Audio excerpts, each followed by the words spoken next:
Think about the last truly private moment you had, not just alone in a room, but genuinely, completely unobserved. No phone, no camera, no one who could walk in, no digital footprint being generated. Just you, with your thoughts, in a space where nothing you did or said or felt was visible to anyone else on the planet. Most people in the modern world, if they think about it carefully, realize those moments are rarer than they feel. We are observed, tracked, recorded, and socially visible in ways that would have been unimaginable to anyone born before the 20th century. And yet, here is the question almost nobody thinks to ask. If modern privacy feels fragile and under threat, what did life look like for the roughly 300,000 years of human existence before anyone had a room they could close a door to? Before walls. Before separate sleeping spaces. Before any architecture designed to create physical separation between one person's life and another's observation of it. Before the concept of a locked drawer, a private letter, a confidential conversation in a space designed to prevent it being overheard. What did privacy mean when you slept within arm's reach of every person you knew? When the entire social group that constituted your world could see everything you did, hear everything you said, and observe everything you felt, every waking hour, every day, for your entire life? The answer to that question is not what you expect, and the research that has produced it over the last several decades reveals something about human beings and privacy that most people have never considered. Something that cuts directly to the question of what privacy actually is, what it's actually for, and why the version of it we treat as a basic human right today may be a much more recent and much more culturally specific invention than we have been assuming. Stay with me, because by the end of this video, you are going to understand something about the history of human privacy that will change how you think about your own relationship to being seen, being known, and being alone. And the final turn in this story is the one that connects all of it directly to the world you are living in right now, in a way that most people have never articulated, but will immediately recognize as true. Let's begin where human life itself begins in the archaeological record, with the small mobile groups of hunter-gatherers that represent the baseline condition of human social existence for the vast majority of our species' time on Earth. These groups, typically numbering somewhere between 15 and 50 individuals in daily contact, with broader networks of several hundred people maintained through periodic gathering, were not just the social units in which early humans lived. They were the entire social world. There was no outside. There was no other community you could retreat to when things in your group became uncomfortable. There was no city you could move to for anonymity. There was no stranger you would never see again. The people around you were the only people there were, and they were always around you. The physical reality of hunter-gatherer sleeping arrangements alone tells you almost everything you need to know about the baseline conditions of human privacy for most of our evolutionary history. In environments where nighttime temperature drops, where predators are active in darkness, where fire must be maintained through the night, sleeping in dispersed individual locations is not an option. Groups slept together, clustered around fire, within a space small enough to be warmed by it and defended by collective vigilance. The sleeping bodies of every member of the group were within meters of each other every night. Dreams were audible. Movements were visible. Nighttime disturbances affected everyone. The boundary between one person's night and another's simply did not exist in any physical sense. Daytime was no different in terms of social visibility. The foraging, food processing, tool-making, childcare, conflict resolution, and social interaction that constituted daily life all happened in the same shared space, visible to and audible by everyone present. There were no offices, no bedrooms, no studies, no spaces designated for one person's exclusive use that other people could be excluded from. The concept of a private space, a physical location that one person could occupy to the exclusion of others and within which their behavior would not be observed, was essentially non-existent in the structural conditions of hunter-gatherer life. Now here is the point where most accounts of this topic stop. Conclude that ancient humans therefore had no privacy and move on. But stopping there misses the most interesting part of the story entirely. Because the assumption embedded in that conclusion, that privacy means physical separation and freedom from observation, that privacy is a property of spaces rather than of social relationships, turns out to be a culturally specific assumption rather than a universal human truth. And the evidence from anthropological research on communities that have maintained traditional hunter-gatherer social structures reveals something that completely upends the simple narrative that privacy is a product of architecture, and that people without walls had no privacy at all. Stay focused here, because this next section is where the entire frame of the question changes. What anthropologists studying traditional small-scale societies have consistently documented is that human privacy does not require physical separation. It requires social agreement. The operative mechanism of privacy in groups where physical separation is impossible is not the wall or the locked door. It is the collectively maintained and enforced social norm of strategic non-acknowledgement. You are physically present and fully visible to me, but I am exercising a culturally enforced choice not to observe, not to comment on, not to notice certain categories of your behavior. The privacy is not in the space. It is in the social contract about what counts as seen. This mechanism has been documented across indigenous communities worldwide under a range of different terms by different researchers, but the pattern is consistent enough to be considered a near-universal feature of small-scale traditional social organization. Among various Aboriginal Australian groups, among many Native American communities, among traditional communities in Papua New Guinea, and across sub-Saharan Africa, researchers have documented elaborate and strongly enforced social norms of deliberate non-observation, specific categories of behavior that community members actively chose not to acknowledge, even when those behaviors were physically visible to everyone present. Bodily functions are the most obvious category. In communities where physical privacy for elimination does not exist in any meaningful architectural sense, the social mechanism that creates the functional equivalent of privacy is the collectively maintained social fiction that this activity is invisible. You do not comment on it. You do not make eye contact with someone engaged in it. You perform a degree of social inattention that, while not fooling anyone about what is physically happening, creates the social experience of not being observed that physical privacy would otherwise provide. The privacy is in the looking away, not in the wall that would make looking away unnecessary. Sexual activity operates similarly in communities where separate sleeping spaces do not exist. The research on this specific point is delicate territory and has been documented with appropriate care by the anthropologists who have addressed it.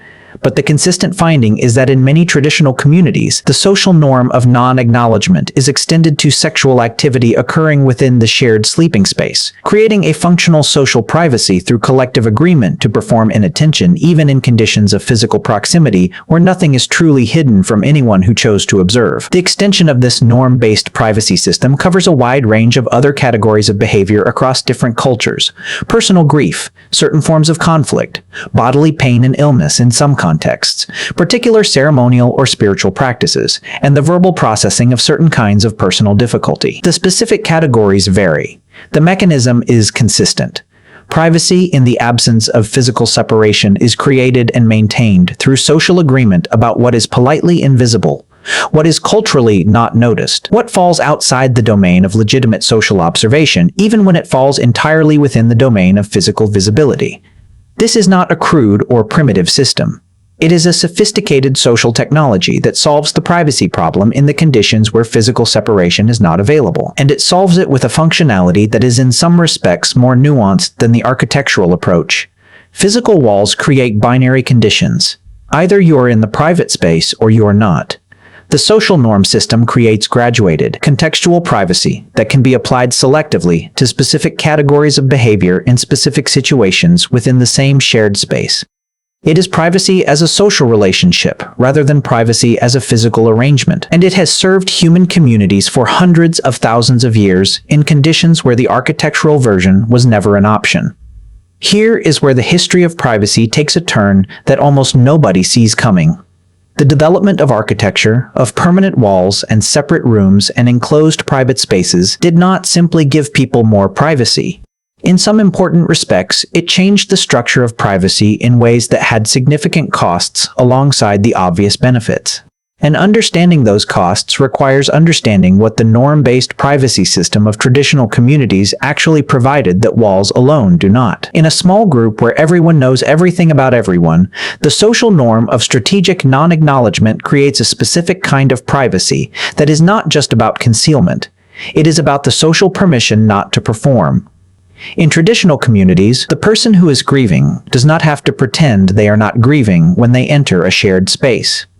The social norm system accommodates their state without requiring them to hide it behind a closed door, or to perform normalcy until they reach the privacy of a room where they can stop. The community's collective choice to not observe certain categories of experience creates a public space in which those experiences can exist without requiring either concealment or direct acknowledgement. You are seen and not seen simultaneously in a way that requires no performance from you and no architectural separation. The modern apartment, the private bedroom, the locked office, the closed bathroom door create physical separation. But they also create the social expectation that what is behind the door is hidden, which means that what is not behind a door must be performed as if nothing private is happening. The modern person who is grieving must either retreat to a private space or perform normalcy in shared space. There is no norm of strategic non-acknowledgement operating in modern social environments that would allow them to exist in their actual state in shared space without either performing or withdrawing. The architecture gave them a place to hide, but removed the social permission to be visible without performing. This is not an argument against walls or private spaces. It is a recognition that the architectural model of privacy trades something as it gains something, and that the traditional norm-based model had capacities that the architectural model does not replicate. Now let's move forward in human history, because the story of how architectural privacy developed in early civilization reveals something equally counterintuitive about who privacy was originally designed for and what it was designed to protect. The first architecture in human settlements was not designed to create individual privacy. It was designed to create communal separation between groups. The earliest permanent human structures, the round houses of the Natufian culture in the Levant around 12,000 years ago, the long houses of early European agricultural communities, the clustered pit structures of early settlements across multiple regions, were designed to define household groups and separate them from other household groups, not to create separation between individuals within the household. The household unit, which in early agricultural contexts typically meant an extended family of multiple generations, sleeping, eating, and working in the same space, maintained internally the same kind of norm-based non-observation that hunter-gatherer groups had used, just within a slightly more defined physical boundary from other households. Individual privacy within the household as a design principle of architecture is a much more recent development than most people realize. The medieval Great Hall, where the entire household, including servants, slept together, represents a continuation of communal sleeping arrangements into historical periods with sophisticated architecture. The gradual development through the medieval period and into the early modern era of specialized rooms for specific functions, bedrooms separate from dining spaces, separate from working spaces, was a development of wealthy households first, the aristocracy and upper classes, long before it became a norm or expectation of ordinary domestic life. For the vast majority of people in Europe through the 16th, 17th, and even the 18th century, shared sleeping spaces for all members of the household, including servants, were standard domestic arrangements. The historian Philippe Ariès documented in his influential work on the history of childhood and private life how the concept of the private room, the space belonging to one individual, rather than shared by the household, developed gradually through the early modern period in Europe, and remained for most of that period a privilege of the wealthy, rather than a feature of ordinary domestic life. The idea that a child should have their own bedroom, that spouses should have a sleeping space separate from other household members, that different functions of daily life require separate architectural spaces, is historically very recent and was for most of its development a marker of social status rather than a universal human expectation. Stay with this next section because it contains the piece of this history that most directly connects to the world you live in now, and it's the connection that people find most striking once they see it clearly. The modern concept of privacy as a legal and philosophical principle, privacy as a right, as something that institutions and governments are obligated to protect, is extraordinarily recent. Samuel Warren and Louis Brandeis published the Law Review article that is generally credited with establishing the modern legal concept of a right to privacy in 1890. That is not a historical error. The philosophical and legal framework within which modern people understand privacy as a fundamental right, rather than as a social norm or architectural arrangement, is roughly 130 years old, and they wrote it in response to something specific. The technology of their moment, specifically the portable camera and the expanding mass print media of the late 19th century, had created conditions where images and information about private individuals could be captured, reproduced, and distributed to large audiences without the consent of the subjects. The Warren and Brandeis article was a direct response to a technological disruption of the existing privacy arrangements, an argument that existing legal frameworks were inadequate to protect something fundamental that the new technology threatened. The parallel to the current moment is precise enough to be uncomfortable. Every major shift in the technology of observation and information distribution has produced a crisis in the existing privacy arrangements, requiring new social norms, new legal frameworks, or both, to re-establish the conditions under which people can exist in their actual states without being defined entirely by their visibility to others. The printing press, photography, mass media, the internet, surveillance systems, social platforms. Each one has disrupted the existing balance between visibility and protection and forced a renegotiation of what privacy means in the new conditions. What this history reveals is that privacy is not a fixed thing with a fixed definition that either exists or doesn't exist in a given time and place. It is a relationship between human social needs, specifically the need to exist in some domains without being defined entirely by the observation of others, and the specific conditions, technological, architectural, and social, that either support or threaten that need. Every era has addressed that relationship differently. Every technological shift has required a renegotiation. And the specific version of privacy we defend as a right today, individual, architecturally supported, legally protected, and institutionally regulated, is one historical solution to a universal human need. Not the only possible solution, and not the solution that most of human history has actually used. The ancient hunter-gatherer sleeping around a fire within arm's reach of every person they knew had privacy. It was constructed differently, maintained through social norms rather than through walls, operating on different categories and different mechanisms.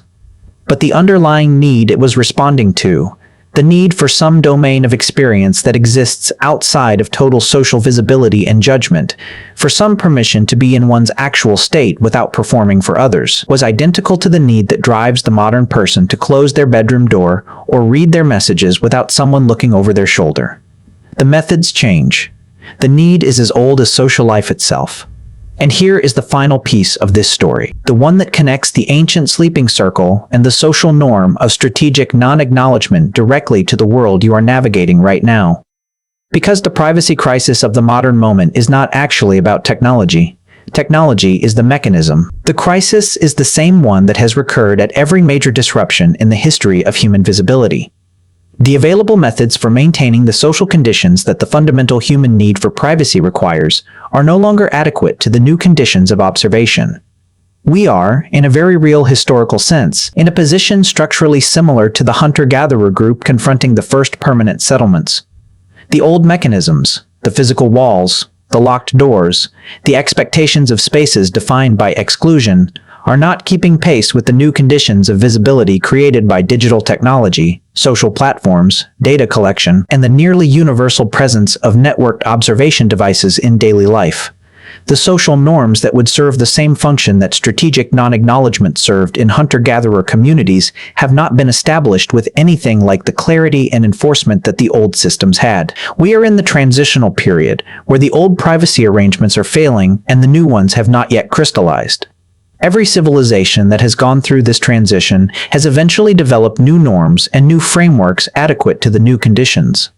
The process is not comfortable and it is not fast, but the need it is responding to is not new. The need is ancient. It was being served around fires in the African savanna by people agreeing collectively to look away. It was being served in the first walled settlements by households maintaining internal non-observation norms in shared spaces. It was being served in medieval great halls by conventions of social inattention that had no architectural support at all. The face you make when you want to be left alone with your thoughts. The moment when you ask someone to give you a minute. The feeling of relief when you are finally, genuinely, unobserved. These are not modern inventions. They are expressions of a need so fundamental to human social life that every form of human society that has ever existed, in every condition of physical space and technological context, has found a way to serve it. Ancient humans had privacy.